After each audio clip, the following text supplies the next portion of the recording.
I'm going to make you.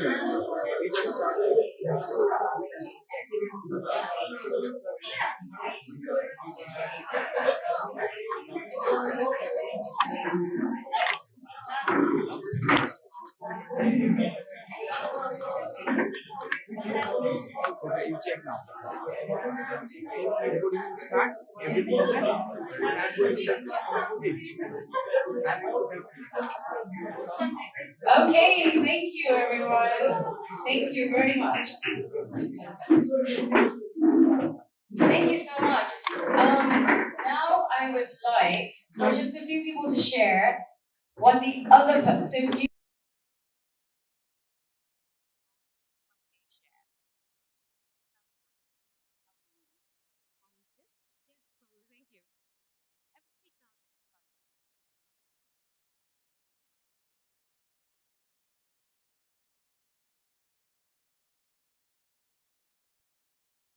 Proper ways of fasting, proper ways of eating prasadam.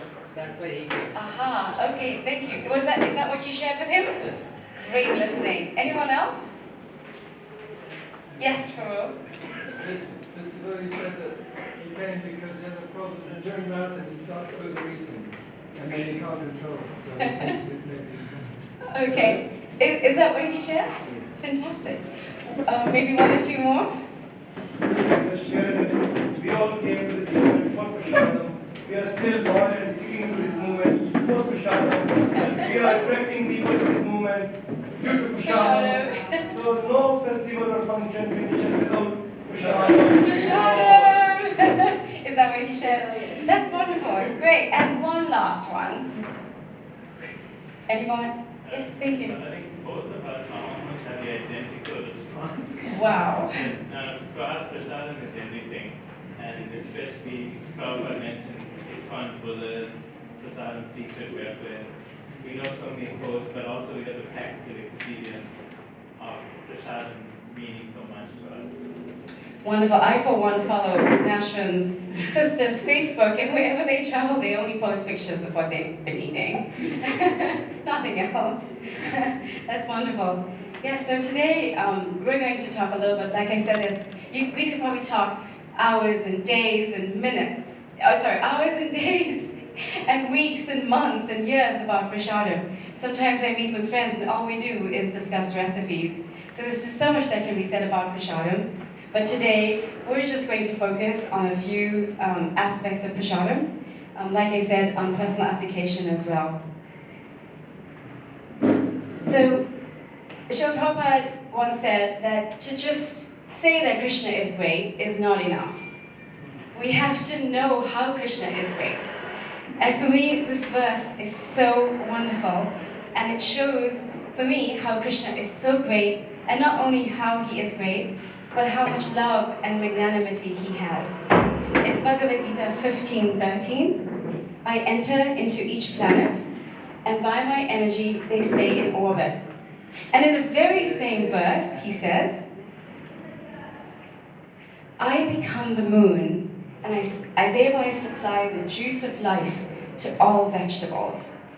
So this seems like a contradiction in one verse. First, he's talking about this big, massive service that he's doing, holding up all the universes.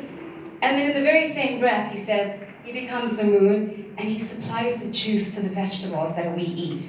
And in the very next verse, he talks about aiding in our fire of digestion.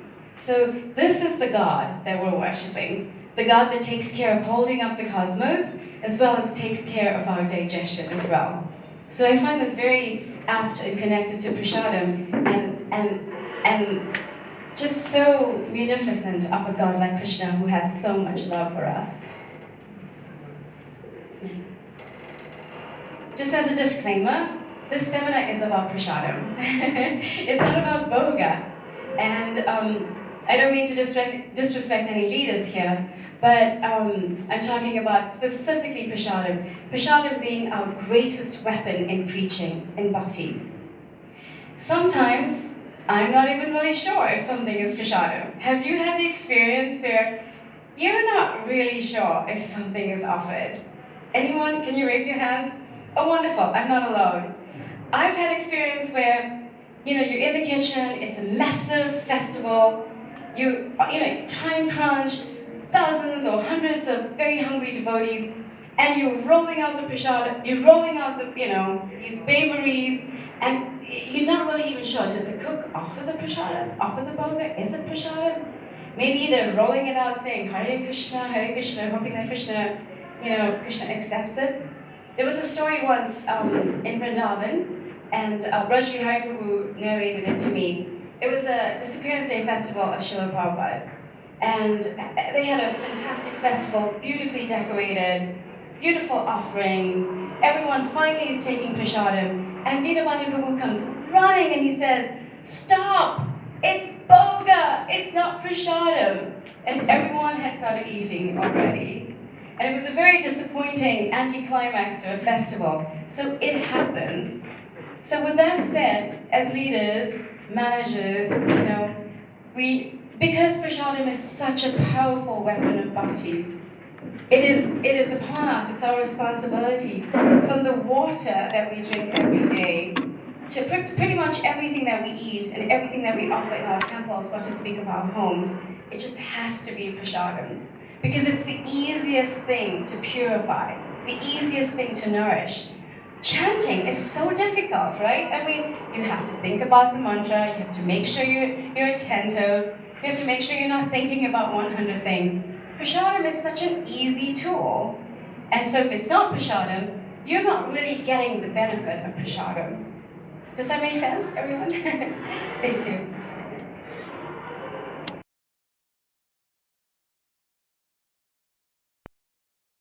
In your life, in terms of eating and speaking, raise your hands. How many of you get let down almost every day by your tongue? The tongue is the most voracious sense of all. It is such a rascal. Sometimes I think the tongue is more of a rascal than the mind. Speaking and eating, it has a dual purpose. And thankfully we have kirtan, japa, being able to associate and talk about the glories of Krishna and the glories of devotees to purify the tongue in terms of speaking, and then we have prasadam to purify the tongue in terms of eating. But in any case, the tongue is the most voracious sense, which is why the topic of prasadam is actually so important. It is actually the pathway to success in spiritual life if we can actually learn how to control our tongue. Now, food, or prasadam, plays a really important role in human memory. And this is another extremely important point in terms of why prasadam distribution, really amazing prasadam distribution, is so important. When we eat something particularly memorable, when it is presented beautifully, when the texture is wonderful, when the smell is amazing, something chemical happens in our brain. What happens is that an indelible memory is created. And then when we're somewhere else and we smell something or we taste something, these memories are triggered and we are able to remember a place and a setting as well. So what is the value of this chemical reaction that is happening anyway to us? This means there's no need for contact sankirtans, no need to get email addresses, no need to follow up with people with phone calls. It means that we just have to give them a great experience with prasadam. And the next time they smell something, they will remember that they had that experience where? At a Sunday program, at a Sunday feast, at some devotees gathering, maybe at a Rath Yatra. So they will remember their experience with the devotees. And this is just happening naturally by the gift of our brain and our memory.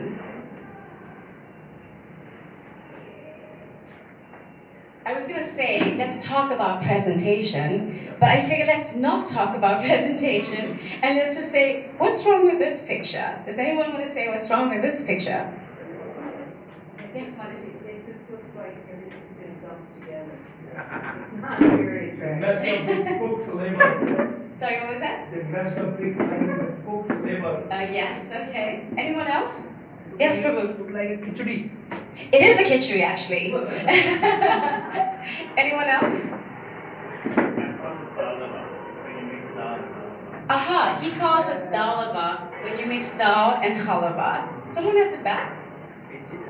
Looks impersonal because it's all there's no difference between what is what. That's wonderful. So this is a breakfast I had recently at a temple. It's khichdi. It's khichdi, chutney, and a sabji. Does anyone else notice something else there? There's two little, I think it's like red chili or something. Two pieces of red chili just floating. I wonder what kind of memory my brain is going to make of that one, this particular meal. Next. What's wrong with this picture? Fruit is not fruit is there. Fruit is just hanging out there? Yeah, shouldn't be mixed with that. Uh-huh, okay. Yes, Prabhu? It's not fresh. It's not fresh? The apples aren't fresh and the cinnamon sticks are inedible. Lifetime supply of cinnamon sticks. Anyone else?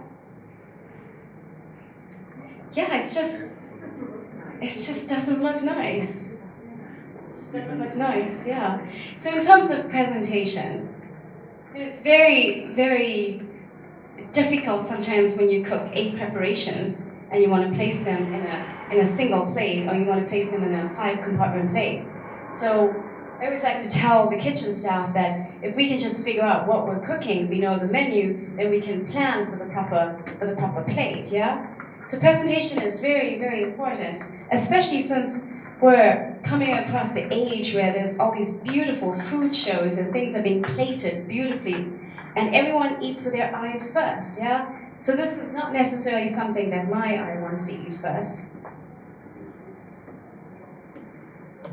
So there was a time that Srila Prabhupada in the earlier days would feed his devotees, feed his disciples very rich menus. There's so many stories where they were always tantalized by the paneer and the cream and the butter and the ghee.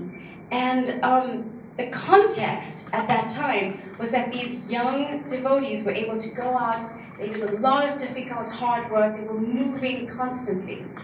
And there are pictures that you see where in earlier days there's always dancing, everyone's always moving, there's always moving. But right now, in the age of Krishna consciousness that we're in, a lot of preaching is done behind a desk. A lot of managerial work is done in an office. Harinam is done sitting down. In New York, you're only allowed to sit down and do Harinam. So Harinam is not necessarily a physical activity.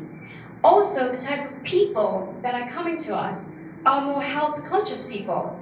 Every time you have a Sunday program, people inevitably are asking for juices or drinks. Is there sugar in this drink? Is something vegan? Does this have peanuts or cashews? So people are actually wanting to have healthier food. And it is just our responsibility to be able to offer different options. Also because our physical activity has diminished considerably in temples. So therefore the different menus have to match that particular type of context that we're living in. And in terms of, in earlier times in India, it used to be that if you saw a little chubby child, that meant that the family was an affluent family. It was because that particular family could only afford, the rich could only actually afford ghee and milk products and butter. But due to mass industrialization, now that's available to everyone. And that paradigm has also shifted. Now the more affluent people, you see them running on the beach, you see them offering more healthier options at their gatherings, whereas at welfare programs or state-aided offices, you see people who are very unhealthily overweight and much poorer. So right now, that's what people are looking for. They're looking for healthier options. They're looking for colorful presentations. And it's our responsibility to be able to offer that. Also, another thing in terms of menu, we can be trailblazers in our kitchens. We don't have to be trailblazers at a Sunday feast. So a few Sunday feasts ago, I had an incredible, delicious Sunday feast, except that it was a fusion of an amazing lasagna, a creamy marinara pasta, steamed vegetables soaked in the leftover bechamel sauce of the lasagna, chili paneer, savory rice, sweet rice, and a gulab jamun.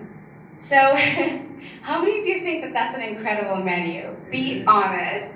It's an incredible menu. It's just a mix of a menu. It's not really an acceptable fusion menu. Indo-fusion might be acceptable, but the idea to be just simple and straightforward and stick to a simple menu is really very nice at a Sunday program.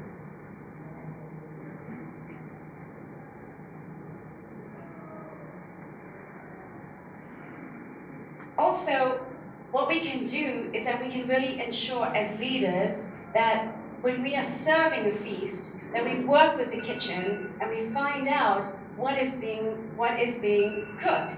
And then also when we're serving the devotees, we can also try to ensure that we're serving proper sizes, proper portions. I find often that people will come and they first eat with their eyes. They haven't even started eating and they will ask for more. Like, can you give me please a second puri, or could I have more chapatis? Give me 2 pakoras. 9 out of 10 times when I tell people, please come back for seconds, they never come back for seconds. So it's always a nice idea to have a sign, some kind of sign, that tell people, Prasadam, this is Prasadam, which is the grace of Krishna, please return for seconds, something like that. But wasting Prasadam is not really very nice. I always think, like, when I look at a picture like that, it's like, it's okay, I have enough mercy of Krishna. I don't need all of this mercy of Krishna. So, because we're also an educational institution, it is really our responsibility to be teaching people, take as much as you can to eat. Okay, so, sorry. It's offensive. It's also, yes, it's offensive to Prasadam. Yeah. Mm-hmm. So we just briefly reviewed a little bit about taste and presentation and menus, and we're just going to go ahead and talk a little bit about the personal application with Prasadam.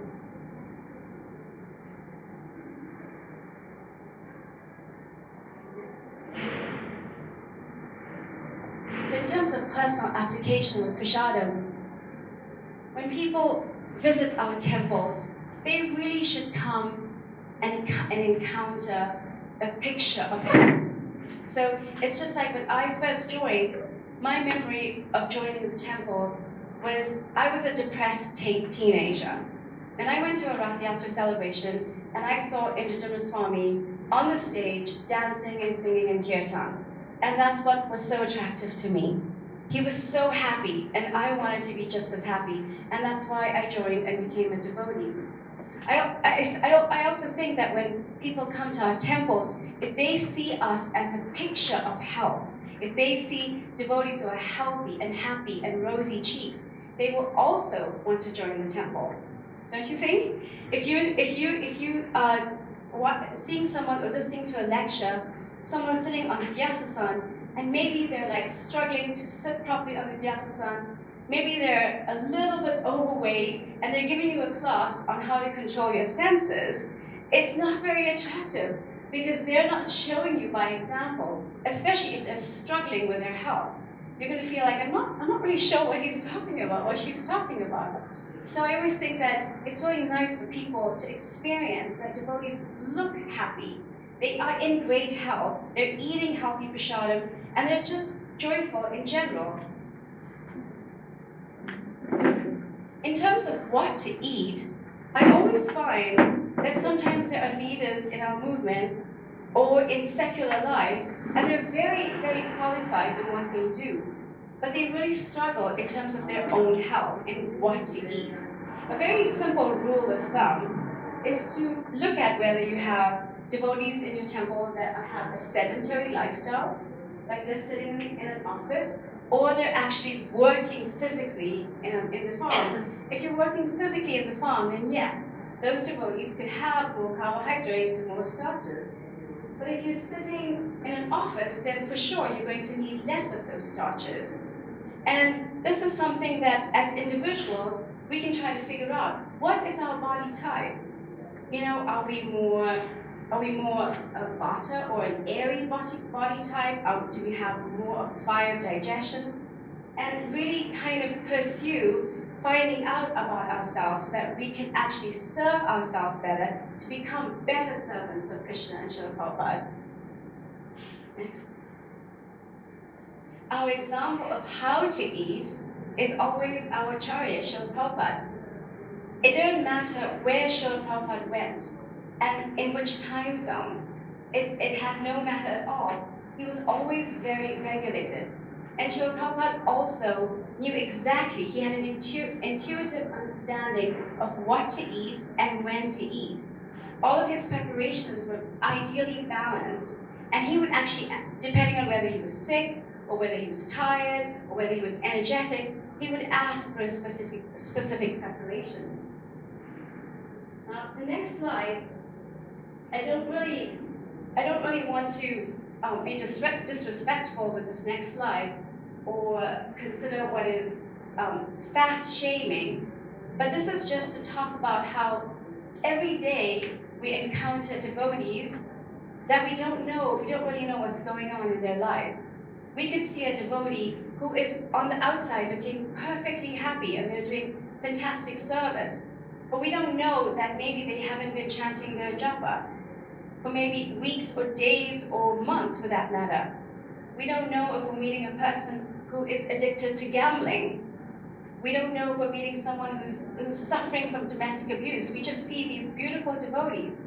But something that we consider to just be the elephant in the room is when we meet devotees that are visibly struggling with their health, and we don't really want to address this. This next slide went viral on the internet, and it shows a particularly large person in an airplane. Now, this picture, I think it had 4 million hits or something like that. But this shows a person in an airplane and the impact on himself, as well as the impact on the other people in this particularly small space. And it's actually a very sad thing. As a family of devotees, when someone's struggling with something that we can see that they're struggling to attend the morning program, they're struggling in certain areas of their life, the leaders can actually address that. But when we're struggling with our health, or we're slowly beginning to put on weight and having inflammation issues or arthritis, it becomes something that we don't really want to address as a community. It becomes like the white elephant that you see all the time, but we don't really want to talk about. So something like this, I think, as leaders, we can proactively address, just like we address everything else in ISKCON. And it doesn't mean that, as temple presidents, we have to be like Ramachandra Puris, right? Going around and watching what everyone is eating and criticizing everyone, but to actually be really concerned about the health of one another. Another thing that is really a proactive thing to do is to seek out a nutritionist. As a leader, we can encourage the devotees under our care to speak to an Ayurvedic practitioner to learn more about themselves. It is very interesting to me that more and more nutritionists are telling people that you don't need as much grains as you need vegetables. Especially if you're not going to go out and work all day, you don't really need the energy to break down all those grains. So by learning about ourselves, we can actually really proactively take care of our health. So a little bit about myself and an experience that I went through. About 3 years ago, I really began to struggle with my health. And before that, I was helping devotees get off medication, lose weight, get back, regain their lifestyles. And I went from physician to physician, and I couldn't diagnose what was really wrong with me. I started to struggle from insomnia. I put on a lot of weight. I just started struggling with bouts of depression, and I couldn't figure it out. And a senior godbrother of mine asked me to just start taking shelter of Srila Prabhupada's books. And so I started reading regularly and listening to Prabhupada's lectures. And there I began to find comfort in the stories of how our acharyas would fast. And I thought it was I'd heard it before so many times, I'd come across so many fasting days, etc. But I began to find comfort in these stories. And around the same time, I discovered that there was a study in 2018, and two doctors, Dr.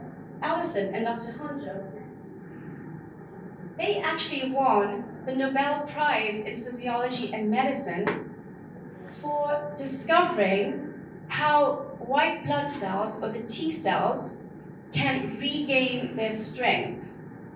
And in order, one healthy T blood cell is able to kill 1,000 cancerous cells. So I was very intrigued by this whole study. And the bottom line of the study was that, of course, it was a big, scientific document, but the bottom line of the study was that by fasting the body into a state of what's called autophagy, which means when the body actually goes inside of itself and eats inside of itself the diseases, the white blood cells could be replenished.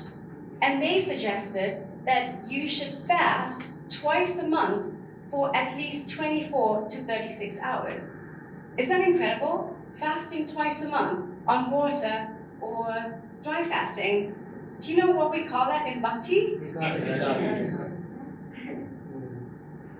Except that, what do we do on Ekadasi? We feast. How many of you have eaten an Ekadasi feast where it's hard to tell that it doesn't have any grains or legumes? Oh, we're so creative. I love that about us in Krishna consciousness. We're so creative. We can innovate anything. I have had pasta, dokla, roti, and gulab jamuns, and it's on Ekadasi. I can even share recipes, yes.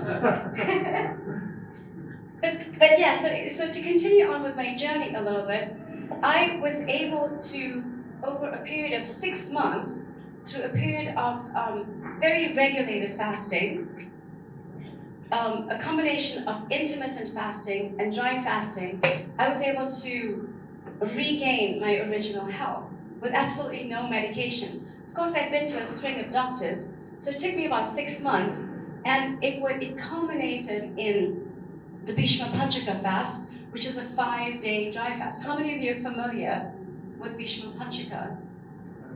Yeah, it's the last 5 days of Kartik, and you're just supposed to take 1 cow product a day. And I had read about this particular study with the Nobel Prize winners, and I began reading more about fasting and looking at the lives of the acharyas, and so I decided I was just going to do it. If I could do it. I just got into my mind that I would be able to do it. So I did 5 days of dry fasting, and within the 5 days of dry fasting, my husband and I even traveled on the 4th and the 5th day. And right after that, I really experienced the benefits of dry fasting. I felt like that was what really helped me kind of just get over the edge and start to experience good health again. So what's really amazing is that, like we said, Ekadasi is just built into it. I mean, who would have gotten the Nobel Prize, 5,000 years ago? It's always been there. What to speak of Ekadasis next? We have more than 40 fasting days a year. And not only do we have Ekadasis, but we have a lot of half-day fasts, a lot of full-day fasts. 4 months of fasting, Purushottama's fast, Kartik fast. We have a lot of different fasts where we can actually reduce the needs of the body. There's a story where Srila Prabhupada was, when he first met his future disciples, he was just feeding and feeding and feeding and feeding them. Even when they said finally, no, we can't take any more, he would even feed them some more. And some time passed, and then he stopped feeding them so much. And they would say, well, Prabhupada, why aren't you feeding us like the way you fed us? And he said, well, now you've been purified, So just because it's prasadam, it doesn't mean that we have to eat it in large quantities, 7, 10, 15 years into the movement. Actually, spiritual life means tapasya. So in this tapasya is asked of us. It's decorated in the scripture. So there's so many, I just took this off of Google, Dr. Google, but if you were to Google the benefits of fasting, you will find, number one, at the very bottom over here, human growth hormone is something that is trending right now. And that is something that fasting can actually help you with. What to speak of enhancing heart health, blood pressure, cholesterol levels, fighting inflammation, all kinds of things. What I have been suggesting to devotees is to really take Ekadasi and practice fasting during Ekadasi. Now, when you fast for Ekadasi, so you could either dry fast for Ekadasi, or you could do a water fast, you could do a fruit fast, or you could do just a steamed vegetable fast. You could start out with something that's very manageable and then actually move to something that is more austere, that can get you most of the physical well-being. So, for example, just to tell you what exactly happens to the body when you're fasting, after 12 hours of dry fasting or water fasting, you have actually used all the glycogen in the liver. Yes? Sorry to interrupt. Can you explain what dry fasting is? Yes, so dry fasting means not eating anything. Like nothing goes into your mouth. Not even water. Nirjal, no water. Are you all familiar with dry fasting? It's kind of one of the most austere fasts to do for Janmashtami or Nishinga Chaturdashi. You just don't have anything. Water fasting, you only drink water. Juice fasting, only juice and water and tea. Fruit fasting, only fruit. But there's a soft dry fast and there's a hard dry fast. A soft dry fast means you can take a shower. A hard dry fast means you don't let any water touch your body. But what happens is really incredible. When you water fast or dry fast, in the first 12 hours, your body would have worked out all the glycogen from the liver. So all the sugar is eaten. Okay? Once you reach 18 hours, the body goes into ketosis, which means that it releases ketones into the body, and that starts burning fat. It just goes out there and it starts eating all of the fat. Once you reach 24 hours and above, the body goes into what's called autophagy or autophagy, and it starts getting rid of anything that is extra in your body. And extra, I mean by tumors, or cysts, or fibroids, or imbalances in hormones, or bacteria. So the body just goes and starts taking care of itself from the inside out. Is that amazing or is that amazing? The body is absolutely an amazing, it's so amazing that it can actually rebuild itself. And that came out of the study, a Nobel Prize winning study. So I've been recommending to devotees to twice a month to start trying to fast. And the way you can actually make it through to maybe like a 36-hour or a 42-hour or a 48-hour fast, the ideal being a 52-hour fast, is you begin the day before Ekadasi. I was actually going to show you. So if this is the day before Ekadasi, if you eat your last meal at 12 o'clock, your lunch meal, and you fast till here, could you count the hours, please? Or anyone who's really good at math, if you could just count the hours here for me. So if you fast till midnight, because you're just gonna go to bed, right? You're just fasting really till about 8 o'clock or 9 o'clock. You can drink water, and then you go to bed. You go to bed, and then you fast, and then you fast till the next morning. Let's just use one, because I'm gonna just get confused. You fast till the next morning, so you're now in Ekadasi. You fast the entire Ekadasi. You fast the night of Ekadasi. Now you're in Dwadashi morning. This is probably here. You're in Dwadashi morning. Then there's break fast of Dwadashi. Maybe you just put like one little Jagannath grain and you try to push it to maybe noon on Dwadashi. How many hours is that? 48 hours. Okay, let's try to push it just maybe a little bit more. But from about here to here, you are in an amazing state of autophagy. That means your body is working for you right now. So I like to call this part of the presentation, the abstaining from prasadam part of the presentation. So I know it's a little bit of a contradiction, but this is the part that can actually allow us to preach really in the best of ourselves. So how many of you are kind of a little bit excited about the idea of fasting twice a month? I really need to see more enthusiastic hands. Thank you very much. Okay, how many of you think that you can maybe do just the Ekadasi fast with fruit? You can start out by eating only fruit on Ekadasi. Manageable, yeah? I suggest that you do that for the first 3 or 4 months. On Ekadasi, just eat fruit, okay?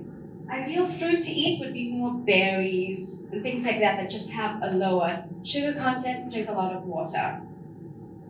Month 5 or month 6, maybe you can just go towards, you fast half the day and then you eat fruit, okay? And then slowly move towards where you're actually only drinking water, and then maybe by month 8, you're actually dry fasting. Now, there's strength in numbers, all right? So gather a few friends, ask them to do it with you. Maybe at the temple, there's different programs. We just had a program in our temple in Vrindavan called Japa Ashraya. And we chose an Ekadasi, and we invited everyone to come and chant 64 rounds. We started at 3:30 and we ended at 1. So we gave devotees kind of an engagement, like come and chant 64 rounds. With us, we made it really exciting.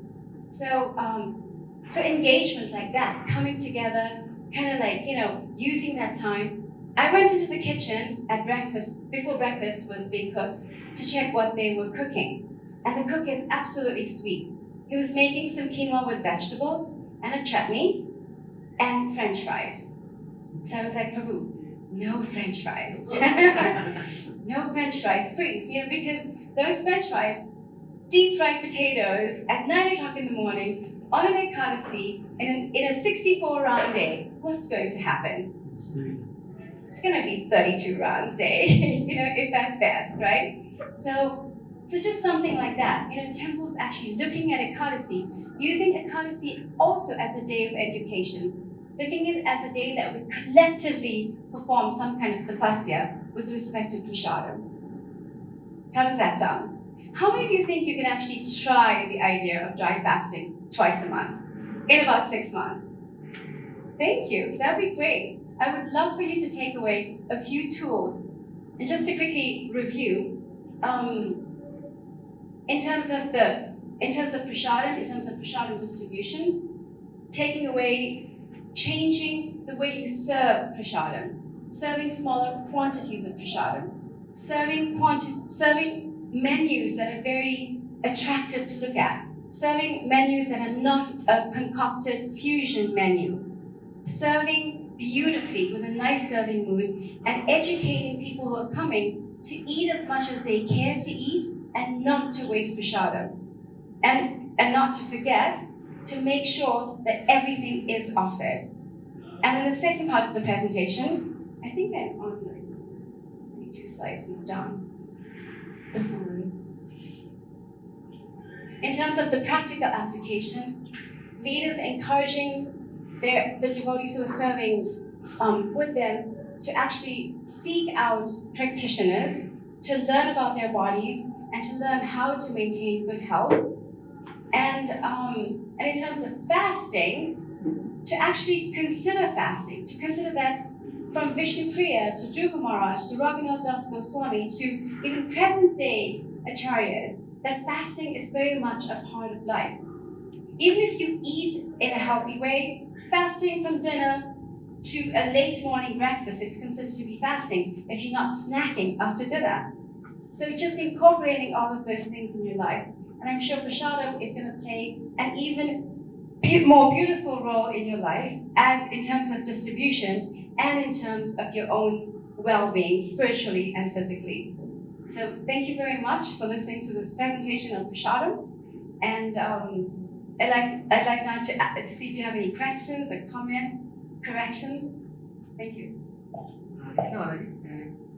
I've been trying this fruit fasting since 3-4 years, but there are 2-3 points in this. That one is that you say that after 12 hours the ketones are generated, and then after that it gives your body extra muscles. So there's a problem with those like me who are underweight. Yes. One thing, and secondly, I tried this water fasting, and sometimes we have nasal fitness in the evening. So after 12 in the noon, there is some kind of headache starts happening in the noon time. Maybe because of lack of water. Since 12 we have been fasting, night 12. Right. It takes a lot of many hours. So how to then go for this dry fasting? How to go for dry fasting when you're water fasting? No, with all water fasting, Yes. if there's some headache generated, if there is a Headache. headache, Oh, headache. Yes. Okay. then Sorry. when we water fast, when we do dry fasting basically, Yes. there is a headache. This is my experience, and many of the other students experience as well. Right. So right. I'm sticking to fruit fasting all the Ekadashi that Those are underweight. because I'm underweight, and doctor has asked me to do that. Yeah. So how should I look towards that, going towards that Go direction? towards dry fasting. Yes. So in terms of fruit fasting, the reason I ask people to transition from fruit fasting into water fasting, even though it's a very nice level of fasting, is that there's still a lot of sugar being pumped into the body from fruit. So that means the liver is still processing this glycogen, and it takes longer to actually go into ketosis. But when you're a leaner person, it means that your body will just go into what's called autophagy even quicker. It'll skip ketosis and go into autophagy. Your body is just actually dealing with all of the unwanted material in your body. So you wouldn't actually have the problem once that normalizes. In terms of headaches, that's just the microbes or the bacteria on your body having headaches. So there's different times of the fast. It's actually the bacteria that's telling you, I want food. It's coming up to the surface because they're beginning to die. And when they're beginning to die, they cause havoc in your body. And you have nausea and dizziness, usually headaches. That's the very first symptom that you have when you're fasting. It has nothing to do about you or your pressure or any internal state. It's actually just the bacteria that's dying. And as they're dying, they're putting up a big fuss in your body. They're struggling to live. They're trying to find any kind of nutrient to eat. And once you actually are able to pass that state, and they actually die off in your body, your headache will go away. So it's just kind of like trying not to get too concerned, like what's happening to me, what's happening to my body. But when you realize exactly what's happening internally, then you can try to ride it through. Sometimes just going to bed really helps. When you dry fast, it's also recommended that you can chew a vitamin C chewable tablet, like not drink something, and it still is considered to be a dry fast. And that helps sometimes relieve some of the symptoms. Taking a warm shower, using essential oils like a peppermint essential oil, around your forehead, but just knowing that the headache is caused by the bacteria that is dying. So I always share with people that it's very important to find out exactly what happens to the body when you're dry fasting, so that you're aware of what's happening. Just like we have seminars on japa, and we learn about what the mind is telling us while we're chanting japa, the same thing can be applied towards prasadam and towards fasting, is that this is what's happening in the body. This is how we can counteract it. These are the steps that we can take. Does that answer your question? Anyone else? Can you speak a little bit about breaking the fast? Oh yes, thank you for reminding me. So if you want to consider, and I'm happy to help anyone with transitioning into a dry fast twice a month in order to get into physical and spiritual well-being. Physical well-being, I can't help you with spiritual well-being, but breaking the fast is even more important than the fast itself. Especially if you're doing something like this. Especially if you want to move towards where you want to heal yourself. You're struggling with something for months or for years and you want to actually heal yourself. And you want to do this kind of situation where you put your body into the state of actually dealing with the internal issues. Breaking the fast is super important. If your fast has been dry or water, you want to start breaking with sips of water. Now this is really important. You want to start, chugging down like glasses and glasses of water. You think that's okay, it's just water, right? No, you want to start taking sips of water. You want to start eating in your mouth first. You want to slowly wake your body up. So that would be water for the first couple of hours. There's some warm tea. It takes about, to break a 48 to 52 hour fast, it takes probably about 4 to 5 hours of just slowly drinking.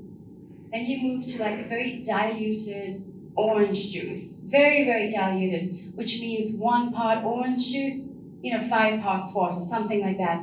Or even a recipe that I learned from His Holiness Bhattacharya Swami is making a tea of fennel and a little bit of rock sugar, just the teeniest bit of rock sugar. Fennel, just kind of waking up the digestion, and then going towards soups and staying away from grains for as long as you can, just to break that particular fast. And by the evening and the next day, introducing light foods back into your diet.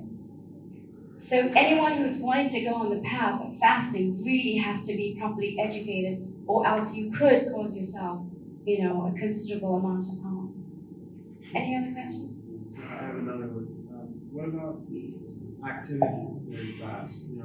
Especially those of us who are, in any walk of life, in the temple, devotees, grihastas, devotees, we have demands, and sometimes when we're fasting, do you find that you're low energy, or that we should try to avoid being too active? Right. For the most part, I found that you don't want to go for a regular run or go to the gym or something like that. For the most part, I found that I was able to just fulfill all my duties in terms of household duties or temple services. I would say that to reduce the activities would be advisable, but you don't actually have to. You can go 5 days without eating and continue with your life. I found that particularly the case with myself, that I was just called to be able to do physical activity, and it was actually okay. And you also have to kind of see how you are in terms of your person, the way you feel. If you're nauseous, ride the nausea out. If you have a headache, ride the headache out. Take a little nap. It's really important when you're following a fasting focused lifestyle to have really good sleep, because it's during sleep that the body is, the regeneration happens. So yeah, 6 of one, half a dozen of the other. I would say activity is fine, so long as it's not really strenuous activity. And to go on with your life as normal. Anyone else? Yeah. There was a, sorry. What about for elderly people with diabetes and other diseases? And sometimes like this ketones may create ketoacidosis, body may become acidotic, and it may be difficult. So what has to be done for those kind of people? Ketoacidosis, diabetic people, the sugar level may go down quite a way that they will be easy. Right. So how to adjust to those? Right. Yes. So I would say that with elderly people, definitely fasting is not necessarily recommended, especially people who already have existing health conditions. But those health conditions can also be reduced in terms of changing your eating habits. In fact, as we grow older, we can't be eating the way that we have always been eating. But we find that as we grow older, we forget that we're growing older because we have this Navayoganam kind of experience in Krishna consciousness. It's always ever fresh, right? So I would suggest that as we grow older and we can't fast, but we change our diets considerably, which means that rich foods are completely out of our diet. We're really looking at foods that cause inflammation. Recently, I was at a Sunday feast. It was a late Sunday. It was a Sunday night program. The feast started at 4 o'clock, and so the Sunday program started at 4 o'clock, but the feast was served at 8 o'clock at night. And so it was 2 people cooking the feast. So they had a lack of manpower, and it was about maybe 80 people attending the feast. And it was a bowl of tomato soup with grated cheese. It was a pasta in bread, tomato pasta sauce, breadsticks, cake, sweet rice, and a really beautiful looking salad. Now this was served at 8 o'clock at night. And so, for example, not only for an elderly person, but the amount of acidity and starches and carbohydrates that was in that particular Sunday feast, no one should really have. You know, that is okay in the middle of the day when your body can actually work it off. You have the whole day in front of you. But for an elderly person to have such an acidic meal at night, it's not okay. What to speak of having sweet rice with a highly acidic meal? It's just like a real exciting party for the bacteria in the body. You know, they're in total ecstasy. Does that make sense? But we don't when we're eating it, when we're there, we're in the moment, we don't think about it so much. What about those, so there's starches and carbs in the pasta, in the cake, and in the breadsticks. So how do we burn that off? Imagine an elderly person with very low digestion. That's going to just stay in their bodies for the next 72 hours, potentially. So to answer your questions, I would say that definitely elderly people, by changing their diet, and also this idea of fasting from dinner to breakfast, which means not snacking by the time we end our eating at dinner. That is also a way of fasting. It means giving our bodies a break for at least 12 hours, which we would do anyway. But if we stay up late at programs, there may be a little bit of mamra here, a little bit of gatia there, one little piece of potato chip just to keep us going for the night. That's not giving our body a state of rest. Another problem that I noticed for myself, 12-hour water fasting will cause a lot of constipation. Very hard to go the next morning. What should be done for that? Well, generally 12-hour water fasting, you should still be able to go to the bathroom the next day if you have, a fairly good fire of digestion in general. If you're not able to go to the bathroom 12 hours after a 12-hour water fast, then there's something really chronically wrong, and that should be looked at as well. Which means that particular person needs more fiber in their diet, or they need more probiotics, or something to help them digest better. After a 12-hour water fast, if you don't go to the bathroom naturally, something that has to be looked at, through herbs or fiber, I would say. After a 72-hour, a 52-hour water fast, if you don't go to the bathroom, then that's okay, because you don't really have anything. The body's just been eating itself out. So that's okay. But after a 12-hour water fast, definitely you should be very regular. Anyone uncomfortable talking about regularity? I see some faces that are yes. Mati, can you give it to microphone who is speaking, because I cannot get audience. Actually, just I wanted to share some experience.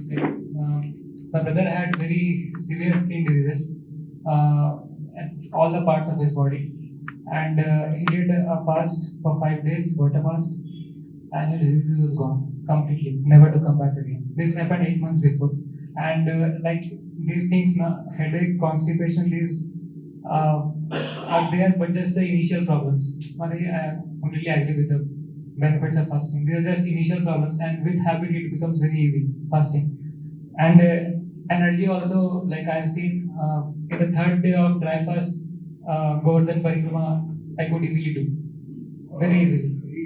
And on the 5th day of dry fast, my brother was just having so much energy in Mayapur only that he had to swim in Ganga for 4 hours, continuously swimming here and there, here and there. So I will request to the devotees that it is not something very abominable or scary. With habit, it is very easy to be done, and it is mind-boggling, increasing for concentration in chanting. I feel so concentrated in chanting when I fast. Really, it's fact.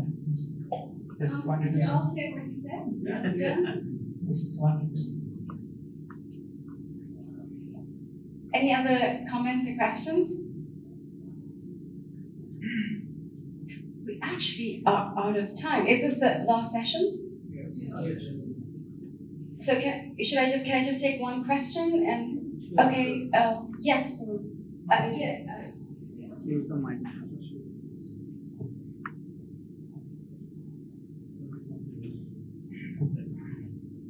Thank you, Madhuri, for a wonderful session. Just want to ask that you mentioned the beginning of the session that for us who are having a more sedentary lifestyle, we should have a more of vegetables and less of grains. But like in our temple, I'm a kitchen in charge in temple, so we have to serve this rice, dal, sabji because and how to satisfy the needs of every temple brahmachari or any devotee because we cannot have many options for all the people having different. Many people like have some heavy lifestyle, some are completely sedentary. So how to satisfy everybody in that case? Because we have to cook. We have a limited items only, and we cannot cook much options. You understand my question? I totally understand. Yes, I totally understand. Does anyone want to offer Microphone, suggestions for that? There's a couple of managers that I see, temple presidents, managers, temple presidents. Anyone would like to offer a suggestion for that? Would you like to answer? Actually, all brahmachari ashramas, there are 3 types of brahmacharis. There are those who are health conscious, spiritually conscious, and wanting to really adopt anything and everything that helps them go in that direction. There are few who are not so careful about those things and don't want to make that type of price to be paid, that tapasya to be done, but want to be having that easy go approach. And there are those who are just, they are either transcendental or they are whatever, they're beyond all this discussion. They focus on their service, they focus on their daily worship, their book distribution, this, that. There are another category of people who don't get into all that. So in the ISKCON that we conduct for all these 3, we need to chalk out a plan for each one of them that works for them and then accordingly provide a system. Rather than making one system for everybody, that may not be. Yes, absolutely. I just feel a little bit shocked because the title is a little bit different of the seminar. I just don't feel like just to do this health stuff on the Kanashi. We're supposed to minimize bodily activity, so maybe some other way you can suggest. I'm sorry, I understand. That maybe this health stuff is not Ekadashi we do for the pleasure of the Lord, but maybe some other time we can do it fast. To be less bodily conscious during the Ekadashi.